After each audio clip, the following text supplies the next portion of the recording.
The Graveyard Custodian. You ever wonder who takes care of a cemetery at night? Not the flowers, not the tombstones. I mean the in-between hours, when the sun is gone, when the crickets fall silent, and the air smells like rust and wet leaves. The hours when the shadows stretch too long, and every sound seems to come from under the earth instead of above it. That's when Harold's shift begins. Harold, small-town guy, 50 years old, the kind of man you wouldn't look at twice in the grocery store. His hands are calloused, his back bent from years of raking, sweeping, patching up broken fences.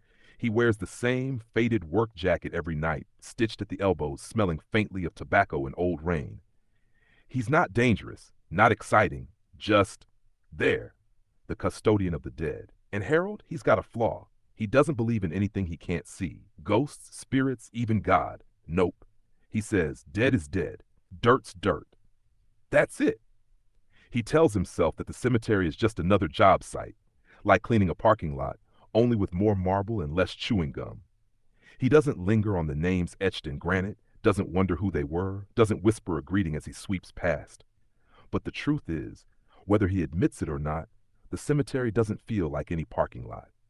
At night, there's a heaviness in the ground, as if the earth itself is holding its breath, waiting for something. The lamps along the gravel paths flicker like nervous eyes. The trees, black-boned and skeletal, shift against the wind, though sometimes there is no wind. Harold ignores all that. He carries on with his broom and lantern, telling himself he's the only living thing awake inside the iron gates. And yet, sometimes when he's locking up at the far end near the mausoleum, he swears he hears footsteps. Not behind him, not ahead, but underneath. As though someone or something is pacing the hollow corridors of the soil, keeping rhythm with his every move. He laughs it off, mutters, nerves, just the old pipes creaking. Because for Harold, the world is simple. 6 feet down means silence forever.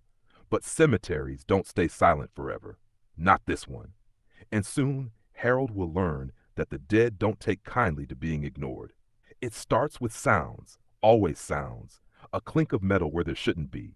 The slow drag of something heavy through the grass, like furniture being moved in a room he can't see. He tells himself it's raccoons, wind, his imagination running overtime in the graveyard gloom. But the sounds don't stop, they grow bolder. Footsteps where no one should be. A cough, faint but human, rising from beneath the earth. Once, he swears he hears his own name whispered so low it feels like it slithered straight into his ear. Then comes the night that changes everything. Row 7, lot 4.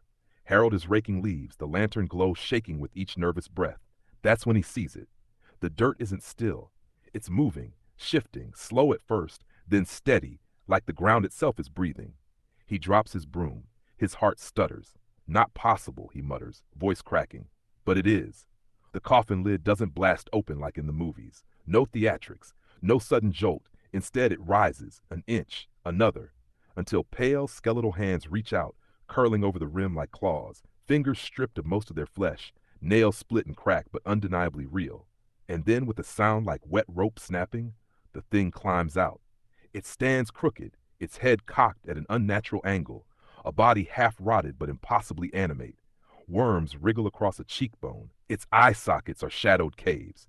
Harold's lungs forget how to work. His mop handle slips in his palms, sweat making the wood slick. His whole body begs him to run, but his feet root to the ground. The figure stumbles toward him, one step, another. Its skull tilts, and then its jaw creaks open. The voice that leaks out isn't some demonic growl. No guttural moan. No nonsense syllables from hell. It's a whisper, familiar, fragile. Harold. And Harold knows that voice. Like knows it so well his bones ache from the recognition. It's his father. The man who'd been in the ground 15 years. The man Harold buried with his own 2 hands helping lower the casket. A father who died angry, fists heavy, words heavier. A man Harold swore he was glad to see lowered into the dirt. Now here he is, clawing his way back into the night. Harold staggers backward, nearly toppling into another grave. His breath comes in jagged cuts. No, he hisses. No, you're dead. You're dead. But the figure lurches closer, dragging one ruined foot. You left me in the dark, son, the voice rasps. You never prayed, never remembered. Harold clamps his hands over his ears, but it doesn't help. The words sink into his skull like nails. He runs, finally runs, stumbling toward the gate, keys jangling wildly. Behind him, the graveyard seems to wake. More shifting dirt, more lids creaking. A chorus of whispers swelling from beneath the soil, each one knowing his name. And for the first time in his life, Harold understands. Dead is not dead. Dirt is not dirt, and he is no longer the only one on duty tonight. Here's the thing. Harold buried his old man 30 years ago. Buried him angry. Buried him without forgiveness, without prayer, without a tear. His father had been a cruel man, hard with his hands, sharper with his words. A man who left bruises deeper than skin. A man Harold swore he'd never forgive. And yet, here he is, crawled out of the earth like some nightmare no one ever wakes from. Half decayed, teeth blackened, eyes like burned out coals. And he's calling Harold's name. Son, come closer. And Harold, God help him, he does. His legs don't ask for permission. They betray him, carrying him closer to the corpse. The stench of rot fills his nose, thick, wet, unbearable. His lantern shakes so violently it throws crazed shadows across the gravestones. The thing that used to be his father tilts its head, lips splitting wider, bone cracking beneath the stretch. Then it lunges. Hands clamp down on Harold's shoulders. Ice-cold bone grinding against living flesh. The grip is impossibly strong, pulling him down, down toward the open grave. You left me in the dark. The voice growls. Deeper now, guttural, as though every maggot squirming in its chest is adding to the chorus. Now, you'll keep me company. Harold thrashes, but his father's fingers dig into muscle, into tendon, like hooks. His feet slide across the loose dirt, pulling him toward the pit. Behind him, other graves are stirring, lids cracking, whispers rising into screams, an army of the forgotten, all calling his name. And Harold understands, in one sickening jolt, this isn't about raccoons. This isn't about nerves. This is punishment. His whole life he mocked the dead, mocked God, mocked anything beyond what he could sweep or burn. Now the dead have come to collect the debt. Harold has one choice. He can let go, let the earth swallow him whole. Or he can fight, not just for his life, but for his soul. He grips the lantern tighter, glass trembling in his fist. With a roar born of fear and fury, he smashes it against his father's chest. Fire erupts, oil spilling, flames licking across rotted cloth, catching the corpse like dry tinder. The thing screams, a sound not human, not animal, but something older, blacker. Harold wrenches free, stumbling back, his jacket catching sparks. The graveyard is alive with light and horror, that shadows dancing like devils across the stones.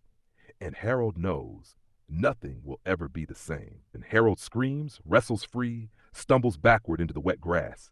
The flames sputter, hiss, and then gutter out, leaving only a smear of smoke and the reek of charred rot. The thing doesn't chase him.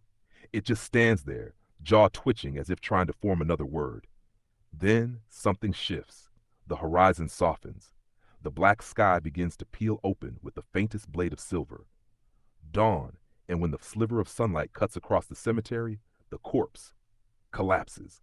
Not with drama, not with rage, just folds in on itself, bones splintering to dust, skin crumbling like old paper.